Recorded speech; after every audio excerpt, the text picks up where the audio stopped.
शिवसेना पक्षाचं नाव आणि चिन्हाबाबतची सुनावणी पुन्हा लांबणीवर. 31 ऑक्टोबरला होणारी सुनावणी लांबणीवर.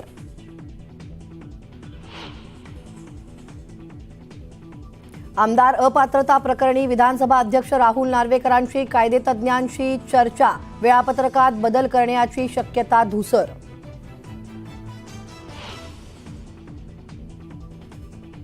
दसरा मेळाव्याच्या पार्श्वभूमीवर शिवसेनेची ठाण्यात महत्वाची बैठक. बैठकीला सर्व खासदार आणि आमदारांना हजर राहण्याचे आदेश. सीएम महत्वाच्या सूचना करण्याची शक्यता.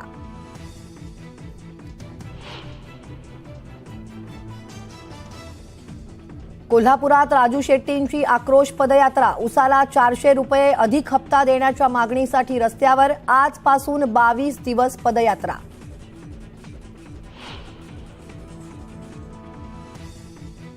एसटीची मलिन प्रतिमा सुधारणार. महामंडळाच्या ताफ्यात दाखल होणार नव्या 2000 बस.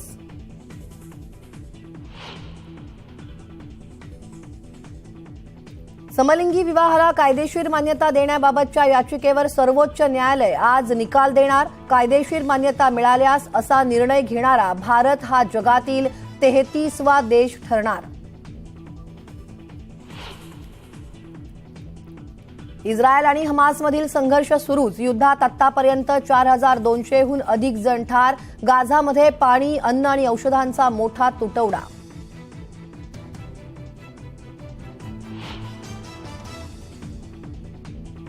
आणि अमेरिकेचे राष्ट्राध्यक्ष जो बायडेन उद्या इस्रायल दौऱ्यावर. तेल अविवला देणार भेट.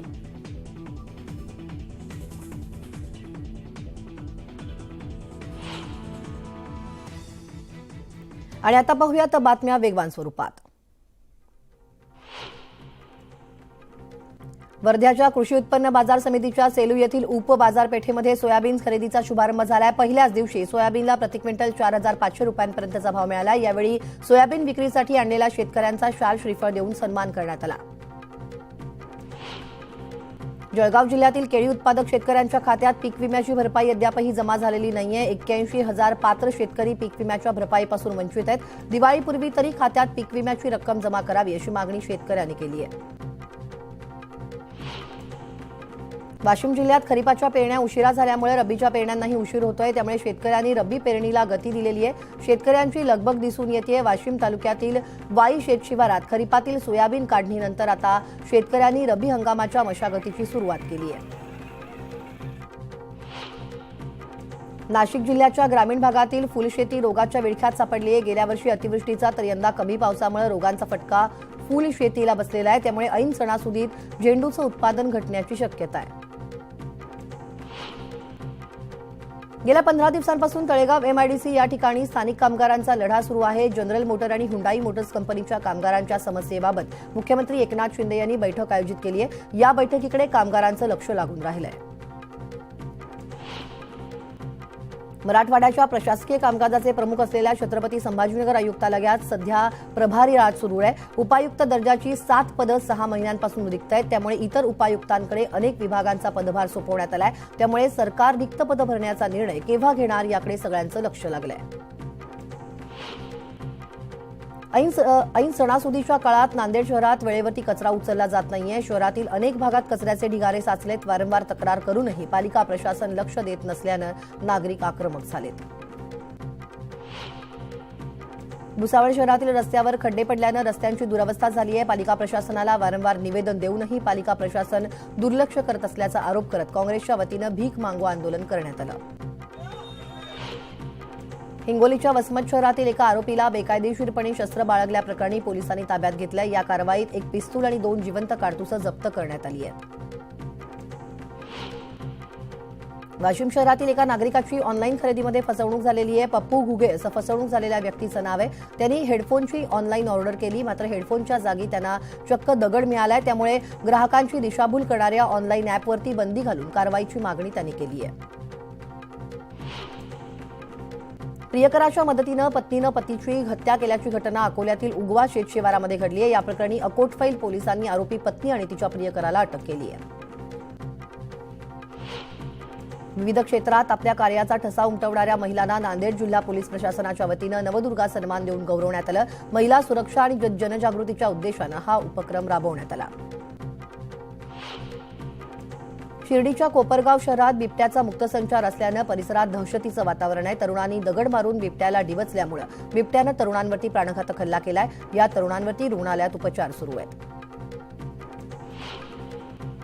भंडारा जिल्ह्यातील लाखांदूरमध्ये माकडाने धुमाकूळ घातलाय. माकडानं घरावर उडी घेतल्यानं पायऱ्यांचा भाग तुटून 63 वर्षीय महिलेच्या पायावर पडला. या घटनेत महिलेच्या दोन्ही पायांना इजा झालेली आहे. तिच्यावर ग्रामीण रुग्णालयात उपचार सुरू आहेत.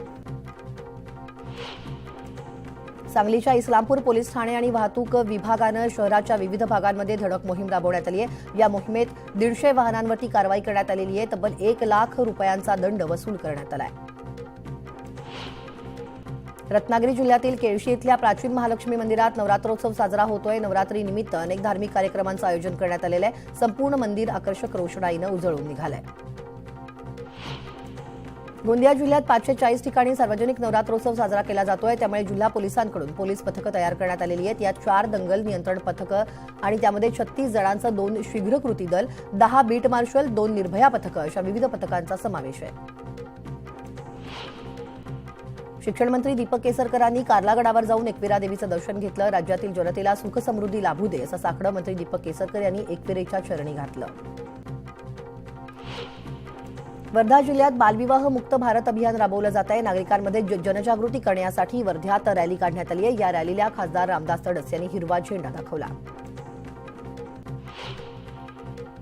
सदाभाऊ खोत एकीकडे सरकारवरती टीका करतात तर दुसरीकडे फडणवीसांचं समर्थन करतात. त्यांची ही दुटप्पी भूमिका त्यांना शोभत नाही अशी टीका शेतकरी संघटनेच्या रघुनाथदादा पाटील यांनी केली आहे. तसंच उसाला 5,000 रुपये दर मिळाला पाहिजे अशी मागणीही त्यांनी केली. गोंदिया जिल्ह्यात सर्वाधिक धानाचं उत्पादन घेतलं जातं. आता धानाच्या कापणीला वेग आलाय. शेती कामासाठी मजूर मिळत नसल्यानं शेतकरी यंत्राच्या साह्यानं हलक्या धानाची कापणी करतायत. तळकोकणातील सिंधुदुर्ग जिल्ह्यात पारंपरिक पद्धतीनं भात कापणीला सुरुवात झालेली आहे. दरम्यान मानकऱ्यांच्या हस्ते कापणी केलेल्या भाताच्या पेंढीचं विधिवत पूजन करण्यात आलं. नवं भात करण्यासाठी ढोलताशांच्या गजरात मंदिरात देखील पाठवण्यात आलं. मावळ तालुक्यात धुक्याची चादर पसरलेलं पाहायला मिळतंय. देहुरोडमधील शेलारवाडी गाव धुक्यात हरवून गेलेलं पाहायला मिळतंय. ऑक्टोबर हिटमुळे त्रस्त झालेल्या नागरिकांना पहाटे पडत असलेल्या धुक्यामुळे गुलाबी थंडीची चाहूल लागली आहे. गोंदिया जिल्ह्यात शासनानं यंदा खरेदीसाठी नवीन निकष लावल्यानं सेवा सहकारी संस्थांमध्ये नाराजीचा सूर आहे. या नवीन अटी शर्ती रद्द करण्याची मागणी केली जाते. त्यामुळे यंदा दिवाळीपूर्वी धान खरेदी केंद्र सुरू होण्याची शक्यता कमी आहे. नांदेडमध्ये शासकीय रुग्णालयात घडलेल्या घटनेनंतर सांगली आणि मिरजेतील सिव्हिल हॉस्पिटलसह जिल्ह्यातील सरकारी रुग्णालयांमध्ये यंत्रणा सज्ज ठेवण्याचे आदेश देण्यात आलेत. सांगली आणि मिरज सिव्हिल रुग्णालयात मागील 15 दिवसात 3,000 रुग्ण दाखल झाले होते. त्यापैकी 127 जणांचा मृत्यू झालाय. गोंदिया जिल्ह्यातील देवरी तालुक्यात अवैध उत्खनन करून सुरू असलेल्या वाहतुकीमुळे रस्ते खराब झाले तर दुसरीकडे शासनाचं कोट्यावधी रुपयांचं नुकसान होत आहे. याबाबत सरपंचांनी केलेल्या तक्रारीकडे प्रशासन मात्र दुर्लक्ष करत आहे. शेतकऱ्यांना अग्रिम विमा देण्याच्या मागणीसाठी परभणी जिल्ह्यात स्वाभिमानी शेतकरी संघटना आक्रमक झाली आहे. त्यांनी 26 ऑक्टोबरला चक्का जामचा इशारा दिला. याबाबतचं निवेदन संघटनेकडून जिल्हाधिकाऱ्यांना देण्यात आलं. परभणी तालुक्यातील उमरी इथं मनोज जरांगे पाटील यांच्याविषयी आक्षेपार्ह घोषणाबाजी केल्यानंतर मराठा समाज आक्रमक झालाय. दरम्यान घोषणाबाजी करणाऱ्या तरुणांवरती दैठणा पोलीस ठाण्यामध्ये गुन्हा दाखल करण्यात आलाय. महाराष्ट्र तेलंगणा सीमेवरील गोदावरी नदीत सिरोंचा तालुक्यातील 2 व्यक्तींचा बुडून मृत्यू झालाय. अंघोळीसाठी गेले असता पाण्याचा अंदाज न आल्यानं हे दोघे पाण्याच्या प्रवाहासोबत वाहून गेले. पलूस तालुक्यातील चोपडेवाडी इथं बिबट्याच्या हल्ल्यात 3 शेळ्यांचा मृत्यू झालाय. गेल्या महिन्याभरात ही 5वी घटना घडली आहे. बिबट्याचा बंदोबस्त करण्याची मागणी शेतकरी करतायत. जालन्यात एका रिक्षा चालकाच्या मुलीनं परिस्थितीवर मात करत यशाचं शिखर गाठलंय. गायत्री ठोंबरे हिची पहिल्याच प्रयत्नात इंडियन नेव्हीत निवड झाली आहे. मुंबई गोवा महामार्गावर पहाटेच्या सुमारास कणकवली नजीक भीषण अपघात झाला. मिरजेतून कणकवलीच्या दिशेनं जाणाऱ्या टेम्पोच्या अपघातात चालक गंभीर जखमी झालाय. रत्नागिरी जिल्ह्यातील हर्णे बंदरातील मासळीचे दर घसरले. नवरात्रोत्सवामुळे मासळीच्या मागणीत घट झाल्याचा मोठा फटका मच्छीमारांना बसलाय. निम्म्यापेक्षाही कमी दर मिळत असल्यानं मच्छीमार संकटात सापडलेत. अकोला जिल्ह्यामध्ये प्रथमच बार्शी टाकळी तहसील कार्यालयात शासकीय कामासाठी येणारे सैनिक आणि त्यांच्या कुटुंबाला प्राधान्य देणारा फलक तहसील कार्यालयात लावण्यात आलाय. इथं सैनिकांच्या कुटुंबाची शासकीय समस्या निवारण करण्यात येणार आहे. अहमदनगर जिल्ह्यातील श्रीरामपूर शहरात हजारो नागरिकांवर विस्थापित होण्याचं संकट घोंगावत आहे. रेल्वे प्रशासनानं शहरातील 1,500 पेक्षा जास्त लोकांना नोटीस बजावलेली आहे. नागरिक धास्तावलेले आहेत. शहरातील तब्बल 30 ते 40% लोक प्रभावित होणार आहेत आणि हा निर्णय मागे घ्यावा यासाठी मोठं जनआंदोलन होण्याची शक्यता आहे. जुन्नरची नवी ओळख आता विषारी सापांचा प्रदेश अशी होऊ पाहतीये. तालुक्यातील विविध गावात मागील महिन्याभरात सर्पदंश मोठ्या प्रमाणात वाढलेला आहे. मात्र पुणे जिल्ह्यातील ग्रामीण भागात सर्पदंश झाल्यावर उपचार करण्यासाठी सरकारी पातळीवर कोणतीही सुविधा नाहीये. नंदुरबार जिल्ह्यातल्या नवापूर तालुक्यातील विसरवाडी गावानजीक सरफणी नदीच्या पुलाजवळ ट्रक आणि दुचाकीचा भीषण अपघात झाला. या अपघातात दुचाकीवरील 2 युवकांचा मृत्यू झालाय तर तिसरा युवक गंभीर जखमी झालाय. या प्रकरणी पोलीस अधिक तपास करत आहेत. परभणी शहरातील धार रोड परिसरामध्ये मोकाट कुत्र्यांच्या हल्ल्यात एक मुलगा जखमी झाला. या मुलावर शासकीय रुग्णालयात उपचार सुरू आहेत. प्रशासनानं शहरातील मोकाट कुत्र्यांवर कारवाई करावी अशी नागरिकांनी मागणी केली आहे. शेतातील विहिरीच्या पाण्याच्या वाटणीवरून एका तरुणाची हत्या करण्यात आली. 3 भावांच्या मदतीनं योगेश डोंगरे या तरुणास मारहाण करण्यात आली. या प्रकरणी 7 जणांविरोधात गुन्हा दाखल करण्यात आलाय. 5 जणांना अटक देखील करण्यात आली आहे. कोकणात शारदीय नवरात्रोत्सवाचा उत्साह पाहायला मिळतोय. वेंगुर्ले आरवली इथं चित्रकार रविराज चिपकर यांनी नवरात्रोत्सवानिमित्त आदिशक्ती आदिमायेचं रूप साकारलंय. सागरतीर्थ बीचवरती हे वाळूशिल्प साकारण्यात आलंय. इथं येणाऱ्या पर्यटकांचं हे शिल्प लक्ष वेधून घेत आहे. अनंत अंबानी यांनी खंडाळा इथल्या प्रसिद्ध वाघजाई देवीचं दर्शन घेतलंय. यावेळी अनंत अंबानी यांनी इथल्या ग्रामस्थांशी संवाद साधला. त्यांच्यासोबत फोटो देखील काढले. गोंदिया जिल्ह्यात नवरात्रोत्सवाचा उत्साह पाहायला मिळतोय. विविध ठिकाणी दुर्गामातेच्या मूर्तीची प्रतिष्ठापना करण्यात आली आहे. दरम्यान कोणताही अनुचित प्रकार घडू नये यासाठी पोलीस खबरदारी घेत असल्याचं पाहायला मिळतंय. मीरा बोरवणकर यांनी उपमुख्यमंत्री अजित पवारांवर केलेल्या आरोपावरती कृषीमंत्री धनंजय मुंडे यांनी भाष्य केले. कोणत्याही जागेचा लिलाव करण्याचा अधिकार पालकमंत्र्यांना नसतो. कॅबिनेटशिवाय जमिनीचा लिलाव करता येत नाही. याविषयी संपूर्ण माहिती अजित पवारांनी दिली आहे असं म्हणत मुंडेंनी या विषयावर अधिक बोलणं टाळलं. उजनी धरण पाणलोट क्षेत्रामध्ये पाऊस कमी प्रमाणात झाल्यानं उजनी धरणाच्या पाणी पातळीत घट झाली आहे. त्यामुळे पिण्याच्या पाण्याचं योग्य नियोजन करावं असे आदेश पालकमंत्री चंद्रकांत पाटील यांनी सोलापूर पालिका प्रशासनाला दिलेत. पाण्याच्या नियोजनासंदर्भात बैठक घेऊन त्यांनी अधिकाऱ्यांना सूचना दिल्या.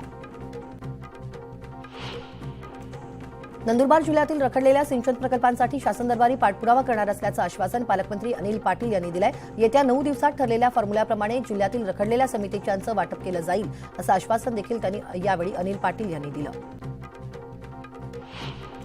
गोंदिया जिल्ह्यातील 14 ग्रामपंचायतींच्या निवडणुका होणार आहेत. या निवडणुकांसाठी सोमवारपासून उमेदवारी अर्ज भरण्यास सुरुवात झालेली आहे. मात्र पहिल्या दिवशी एकही ग्रामपंचायतीसाठी उमेदवारी अर्ज आलेला नाही. गेल्या हंगामातील ऊस गाळपासाठी प्रतिटन 400 रुपये अधिक देण्याच्या मागणीसाठी स्वाभिमानी शेतकरी संघटनेचे अध्यक्ष राजू शेट्टींनी पुन्हा एकदा आंदोलनाला हात घातलाय. या मागणीसाठी राजू शेट्टी आजपासून साखर कारखानदारांच्या दारात पायी जाऊन 22 दिवसांचं आत्मक्लेश आंदोलन करणार आहेत.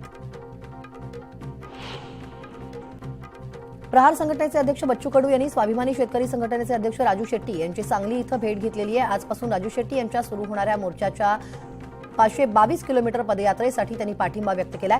शेतकऱ्यांच्या प्रश्नावर आवाज तीव्र करण्यासाठीचा असूड देऊन राजू शेट्टींचा सत्कार केलाय.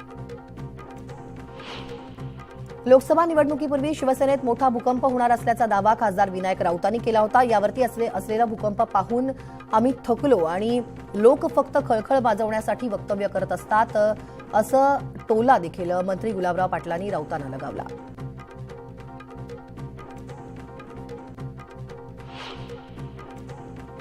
या सगळ्या घडामोडींसह या बातमीपत्रात वेळ झाली एका छोट्याशा ब्रेकची. एका ब्रेकनंतर अगदी लगेच परत येतोय. तेव्हा कुठेही जाऊ नका. पहा फक्त न्यूज 18 लोकमत.